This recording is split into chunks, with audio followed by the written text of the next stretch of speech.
Oke,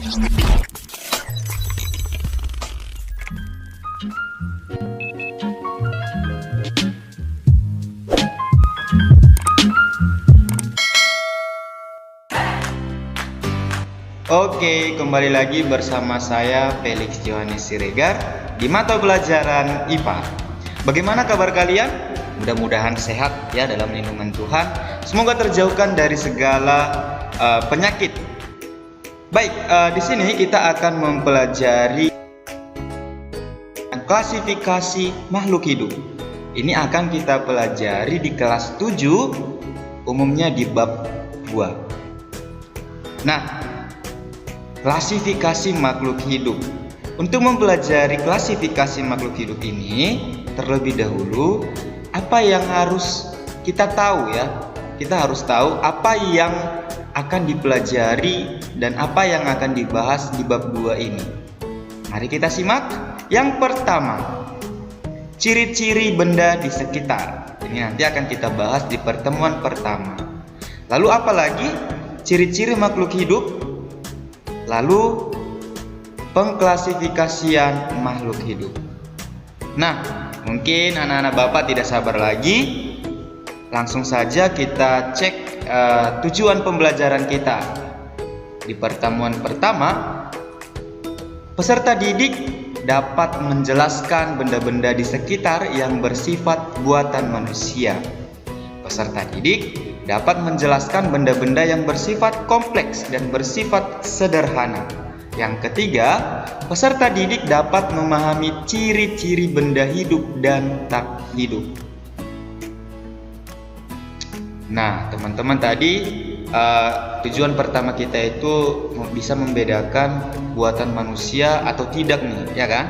Nah, terlebih dahulu kita pahami di poin A, ciri-ciri benda di sekitar kita. Anak-anak Bapak, benda-benda yang terdapat di alam semesta bisa dikelompokkan sebagai benda hidup dan benda tak hidup. Benda hidup terdiri atas komponen biotik yang meliputi semua jenis makhluk hidup, baik tumbuhan, manusia, dan hewan. Sedangkan benda tak hidup terdiri atas komponen abiotik. Nah, anak-anak Bapak, benda-benda tak hidup dapat dikelompokkan berdasarkan sifat atau ciri-cirinya. Berdasarkan sifatnya, benda-benda tak hidup juga dapat dikelompokkan menjadi benda tak hidup bersifat alami atau buatan. Nah, kita bahas dulu benda tak hidup alamiah. Apa yang dimaksud benda tak hidup alamiah? Benda tak hidup alamiah merupakan benda-benda yang berasal langsung ya dari alam. Contoh tanah, batu, pasir, logam, ya, masih banyak lagi contoh-contohnya. Nah, selanjutnya ada benda tak hidup buatan. Maksudnya bagaimana ya, Pak? Benda tak hidup buatan merupakan benda-benda yang dibuat atas campur tangan manusia. Jadi ada yang pembentuk, ada yang membuatnya ya, yaitu manusia. Contoh meja, kursi, mobil, robot, sepeda, tas. Contoh yang lainnya pun masih banyak lagi ya. Nah, sekarang kita perhatikan yang kedua, ciri-ciri makhluk hidup. Sebelumnya, ciri-ciri makhluk hidup kamu sudah mempelajari di sekolah dasar. Benar? Benar ya? Nah, di sini kita akan menjelaskan ciri-ciri makhluk hidup mulai dari yang pertama. Coba kamu lihat gambar pertama, ada katak yang melompat ya. Nah, dari pengamatan kita, katak tersebut melakukan gerak. Berarti katak kita golongkan kepada makhluk hidup. Nah, ciri-ciri makhluk hidup khususnya pada katak yang bisa kita lihat pada animasi tadi ya. Yang pertama itu ada bergerak. Nah, anak-anak Bapak, semua makhluk hidup dapat bergerak. Manusia, hewan, tumbuhan itu dapat bergerak bebas atau pindah tempat. Nah, khusus untuk tumbuhan tidak dapat ya berpindah tempat ya. Nah, tapi sebagian tubuhnya itu bergerak. Untuk bergerak, manusia dan hewan memerlukan sarana bantu untuk bergerak yang disebut, ayo apa? Ada yang tahu? Iya benar, alat gerak. Alat gerak dapat berupa kaki untuk berlari, sirip untuk berenang, atau sayap untuk terbang. Kamu boleh mengamati ya dari animasi yang ada di PowerPoint Bapak. Sebaliknya, pergerakan pada tumbuhan seperti yang Bapak katakan tadi tidak dapat berpindah tempat. Contoh gerak tumbuhan adalah bisa kamu langsung amati ketika kamu menanam kecamba, ya kan, pada praktik kita di pengukuran di bab 1. Nah, ujung tumbuhan tersebut akan mengarah ke arah sinar matahari. Benar? Benar ya, itu karena tumbuhan tersebut bergerak karena ada rangsangan. Oke, rangsangannya apa? Cahaya matahari. Lalu akar nih bergerak ke bawah menembus tanah. Dan kalau pernah kalian melihat tumbuhan tanaman putri malu, ketika kamu menyentuh, putri malu akan menguncup ketika disentuh. Ya benar kan? Oke. Nah, yang kedua adalah peka terhadap rangsangan, bukan peka terhadap si doi, ya kan? Ya kan? Oke, nah semua makhluk hidup dapat bereaksi terhadap perubahan yang terjadi di sekitarnya. Reaksi ini timbul jika ada rangsang dari lingkungan, anak-anak Bapak. Rangsang dapat berupa cahaya, panas, dingin, bau dari gas, sentuhan, gravitasi, rasa, dan lain-lain.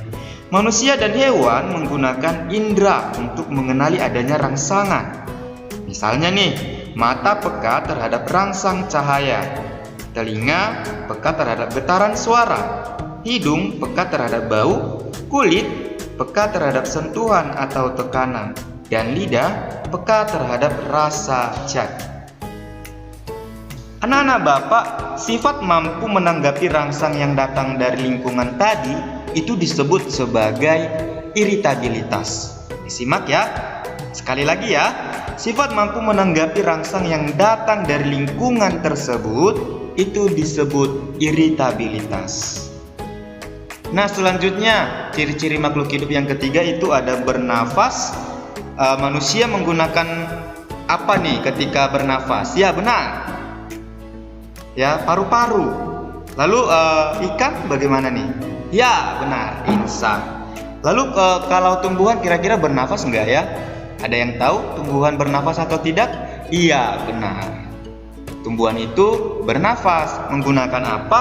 Stomata, ya, atau lentisel nih. Kalau kita pernah dengar ya di SD, lentisel itu lubang kecil pada batang. Kalau stomata itu pada daun. Oke. Nah, ciri-ciri makhluk hidup yang keempat ada beradaptasi. Pernah nggak kalian memperhatikan bagaimana anjing dan kucing tidur? Pernah? Oke, mudah-mudahan pernah ya kan? Mereka menggulungkan badannya nih. Benar nggak? Benar ya. Apakah hewan tersebut menggulungkan badannya pada hari panas? Bagaimana? Boleh dijawab ya dalam hatinya masing-masing. Perhatikan bahwa unta nih ya. Contoh yang kedua, perhatikan bahwa unta menyimpan lemak sebagai cadangan makanan di punduknya. Contoh untuk tumbuhan, kaktus memiliki daun berbentuk duri untuk mengurangi penguapan air di lingkungannya yang panas. Contoh lagi, teratai memiliki daun yang lebar untuk mempercepat penguapan air di lingkungannya yang berair. Lalu contoh yang lain, pohon jati. Apa nih adaptasi pohon jati? Ya benar, menggugurkan daunnya pada musim kemarau. Untuk apa? Untuk mengurangi penguapan. Oke, itu tadi contoh-contoh dari beradaptasi ya anak-anak Bapak. Nah, selanjutnya ada memerlukan makanan. Nah, selanjutnya mengeluarkan zat sisa. Selanjutnya berkembang biak. Cara berkembang biak makhluk hidup berbeda-beda nih. Perkembangbiakannya dapat terjadi secara kawin atau seksual atau generatif, dan juga boleh terjadi secara tidak kawin atau aseksual atau vegetatif, ya. Reproduksi generatif merupakan reproduksi dengan cara meleburkan sel telur dengan sel sperma. Ini lebih dalam lagi akan kita pelajari di kelas 9 ya. Nah, reproduksi vegetatif merupakan reproduksi tanpa adanya peleburan sel telur dengan sel sperma. Manusia berkembang biak secara generatif. Hewan dan tumbuhan ada yang berkembang biak secara generatif dan ada juga nih yang berkembang biak secara vegetatif. Ya kan? Dan yang terakhir, memiliki bahan genetik. Nah, anak-anak Bapak, di sini kita akan melakukan aktivitas ya. Ada beberapa aktivitas ya, seperti yang kamu lihat di LKPD dengan judul mengelompokkan makhluk hidup dan benda tak hidup.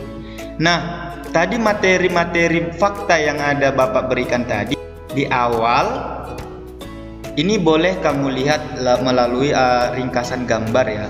Nah, selanjutnya apa aktivitas kita di LKPD ini? Yang pertama ya, ada mengelompokkan atau mengidentifikasi. Oke, nanti Bapak akan berikan link ya, LKPD interaktif ya.